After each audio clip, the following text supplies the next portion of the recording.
உடன்பிறப்பே வா என்ற தலைப்பில் திமுக நிர்வாகிகளுடன் முதலமைச்சர் மு.க.ஸ்டாலின் ஆலோசனையில் ஈடுபட்டு வருகிறார். கூடுதல் தகவல்களை வழங்குகிறார் செய்தியாளர் அன்புசெல்வன். அன்புசெல்வன், விரிவான தகவல் என்ன?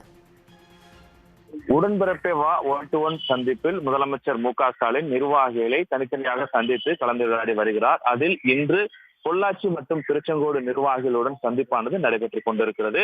அண்ணா அறிவாலயத்தில் முதலமைச்சருடன் 1-to-1 சந்தித்து நிர்வாகிகள் தற்போது இருக்கக்கூடிய தொகுதி நிலவரம் மற்றும் செய்திருக்கக்கூடிய பணிகள், அடுத்து செய்ய வேண்டிய பணிகள் தொடர்பான வலியுறுத்தல்கள் நடைபெற்றுக் கொண்டிருக்கிறது.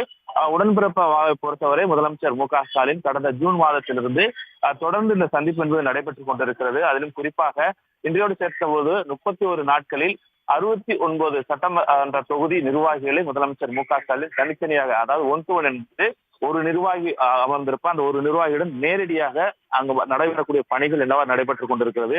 அதிலும் குறிப்பாக 2026ஆம் ஆண்டு சட்டசபை தேர்தலை முன்வைத்து பல்வேறு நிகழ்வுகளை திமுக ஒருங்கிணைத்துக் கொண்டிருக்கிறது. அது ஓரணியில் தமிழ்நாடு, உடன்பிறப்பே வா உள்ளிட்ட பல்வேறு பணிகள் ஒருங்கிணைக்கப்பட்டு கொண்டிருக்கின்றன.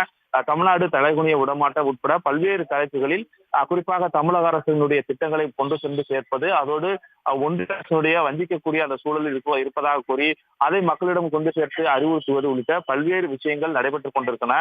இவ்வாறாக செய்யக்கூடிய பணிகள் எவ்வாறு சட்டப்பேரவை தொகுதிக்குள் நடைபெற்றுக் கொண்டிருக்கின்றன, மாவட்ட செயலாளர் எவ்வாறு செயல்பட்டுக் கொண்டிருக்கிறார், மேலும் அடுத்ததாக சட்டப்பேரவை தேர்தலுடைய வெற்றி நிலவரம் எவ்வாறு இருக்கிறது, அதற்கு மேற்கொள்ள வேண்டிய பணிகள் என்னென்னலாம் தற்போது ஒருங்கிணைக்கப்பட்டு சட்டப்பேரவை தொகுதியில் நடைபெற்றுக் கொண்டிருக்கிறது, அதிலும் குறிப்பாக ஒன்றிய நகர வாரியாக எவ்வாறு நடைபெற்றுக் கொண்டிருக்கின்ற முழு விவரங்களையும் முதலமைச்சர் மு.க.ஸ்டாலின் நேரடியாக கேட்டறிவதோடு பல்வேறு அறிவுறுத்தல்களையும் தொடர்ந்து வழங்கிக் கொண்டிருக்கிறார்.